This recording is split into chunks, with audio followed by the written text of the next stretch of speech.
አሁን በምንገኝበት ፈጣንና ተለዋዋጭ ዘመን ጠንካራና የማይናወጥ አገረ መንግስትን ለመገንባት የመረጃ ሉዓላዊነትን ማስጠበቅ ቀዳሚና ዋነኛው የሉዓላዊነት ምሰሶ እየሆነ መጥቷል። መረጃ የሀገራት ትልቁ ስትራቴጂያዊ ሀብትና ብሔራዊ ደህንነትን የመጠበቂያ ቁልፍ መሳሪያ በሆነበት በዚህ ወቅት ኢትዮጵያ ይህንን ተጨባጭ እውነታ በመገንዘብ የመረጃ ሉዓላዊነቷን ለማረጋገጥ የሚያስችሉ ስትራቴጂካዊ እርምጃዎችን እየወሰደች ትገኛለች። ባለፉት ጊዜያት የኢትዮጵያ የስታቲስቲክስ ልማት ፕሮግራም ቀርጻ ተግባራዊ አድርጋለች። ይህ ፕሮግራም በዋናነት የዓለም አቀፍና የሀገር አቀፍ ስታንዳርዶችን መሰረት ያደረገ እንዲሁም ያሉብንን የመረጃ ክፍተቶች ለማሟላትና መረጃ የምናመነጭበትን መንገድ በቴክኖሎጂና በዲጂታል እንዲታገዝ የሚያደርግና የተበታተኑ የነበሩ መረጃዎችን የተቀናጀና ሴንትራላይዝድ የሆነ የመረጃ ማዕቀፍ እንዲኖረን የሚያደርግ ነው። የሀገርን ዘላቂ መሻትና የልማት እቅዶች በራስ አቅም እውን ለማድረግ በሌሎች አካላት ላይ የተንጠለጠለ የመረጃ ምንጭ መኖር ብሔራዊ ጥቅምንና ሉዓላዊነትን ለአደጋ ማጋለጥ ነው።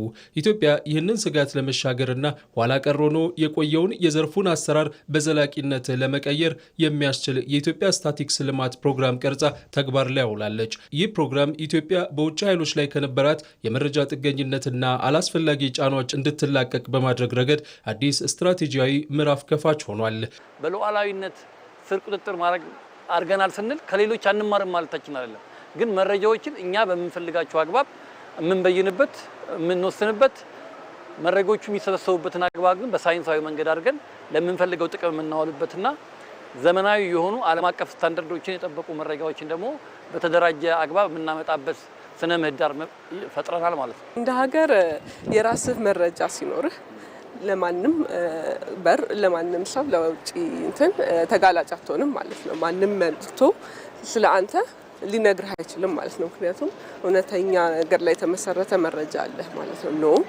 የኔ መረጃ ይሄንን ነው የሚያመለክተው፣ ስለዚህ እንደዛ መሆን አልችልም ብለህ መከራከርም ራስህንም ዲፌንድ ማድረግ ትችላለህ። ለዛ ነው መረጃ ሀብት ነው፣ መረጃ መከላከያ ነው፣ እውቀትም ነው፣ ኃይላችንም ነው፣ እንዲሁም ወርቅ ነው የምንለው ማለት ነው። እንደ ሰው እንደ ሀገር ኢኮኖሚህንም እንደሚመራ ተቋም ራስህ ዲፌንድ አድርገህ አስጠብቀህ መጓዝ ትችላለህ ማለት ነው። ከሁሉም ሰው ጋር ከሁሉም ሀገር ጋር ተስተካካይነትህን ይዘህ አቻነትህን ይዘህ መንቀሳቀስ ትችላለህ ማለት ነው። የመረጃ ሉዓላዊነትን ለማረጋገጥ የተከናወኑት ግዙፍ ስራዎች በሙሉ የሀገርን የውስጥ አቅም ታሳቢ ያደረጉ ናቸው። ለዚሁ ተግባር የሚሆኑ የቴክኖሎጂ ስርዓቶችና መሰረተ ልማቶች በሀገር ውስጥ ባለሙያዎችና አቅም እንዲደራጁ ተደርጓል። ይህ በራስ አቅም የመታመን መርህ ኢትዮጵያ የራሷን መረጃ በራሷ ቁጥጥር ስር እንድታውል ከማስቻሉም በላይ የዲጂታል መሰረተ ልማት ደህንነቷ አስተማማኝ እንዲሆን አድርጎታል። ሀገራዊ ሉዓላዊነትን የሚያስጠብቁ ስራዎችን ስንሰራ በመሰረታዊነት ማዕከል ያደረግነው ሀገራዊ አቅምን መገንባት ነው።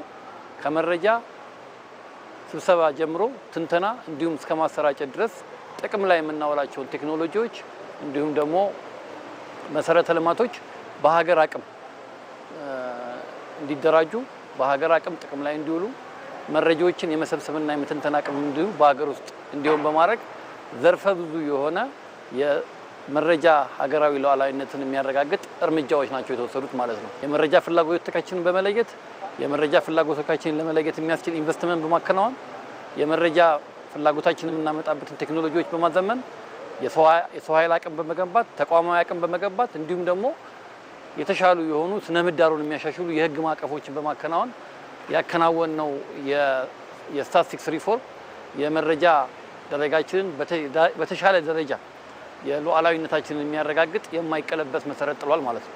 ኢትዮጵያ በተለያዩ መስኮች የጀመረችውን ሁለንተናዊ ሉዓላዊነትን የማረጋገጥ ጉዞ ይህ የመረጃ ዘርፍ ዘመናዊነት ትልቅ አቅም ሆኗታል። አዲሱ አሰራር በአገር አቀፍ ደረጃ የሚታቀዱ የልማት እቅዶች በሙሉ ግምታዊ ከመሆን ወጥተው በትክክለኛ ወቅታዊና ታማኒነት ባላቸው መረጃዎች ላይ የተመሰረቱ እንዲሆኑ አድርጓል። ከዚህ በፊት እንደምናውቀው ያው በአሰምፕሽን የምንሰራው ነበረ። ቅድም ሲታቀድ ይሄ ነገር ይደረጋል፣ ይሄን ያክል ያስፈልጋቸዋል፣ ለክልሎችም በጀት ሳይተመን ዝም ብሎ የሚተመንበት ሁኔታ ነበር። አሁን ግን በመረጃ ላይ የተመሰረተ ውሳኔዎች አንደኛ በሞኒተሪንግም ስለምንከታተላቸው ምን ያክል ውጤት አመጡ የሚለውንም ደግሞ እዛ ደርሰን ማለት እንችላለን፣ መከታተል እንችላለን ማለት ነው። ሀብት ስናፈስ ሀብታችን ኤግዛክትሊ የት ቦታ እንደዋለ ማወቅ እንችላለን ማለት ነው። ስለዚህ በአሰምሽን የምንሰራው ነገር የለም ማለት ነው። ሁሉም ነገር መረጃ ላይ ተመስርቶ በመረጃ ውጤት ይመጣልናል ማለት ነው። የመረጃ ሉዓላዊነትን ለማረጋገጥ የተከናወኑት ተግባራት የብሔራዊ የስታቲክስ እና መረጃ አያያዝ ስርዓት ሙሉ በሙሉ ያዘመኑና የመረጃዎችን ትክክለኛነት እንዲሁም ታማኒነት ወደ ላቀ ደረጃ በማሳደግ ለሀገር ግንባታ የማይናወጥ መሰረት የጣሉ ሆነዋል። በዚህ ዘመን መረጃን በቁጥጥር ስር ማድረግ የሳይበርና የብሔራዊ ደህንነት ዋነኛ አካል ነው። ሀገራዊ መረጃዎችን በሀገር ውስጥ መሰረተ ልማትና አቅም መጠበቅ ደግሞ የሀገርን ሚስጥርና ብሔራዊ መረጃዎችን ከጠላፊዎችና ከባዕዳን ጥቃት የመከላከል የሉዓላዊነት ጉዳይ ነው።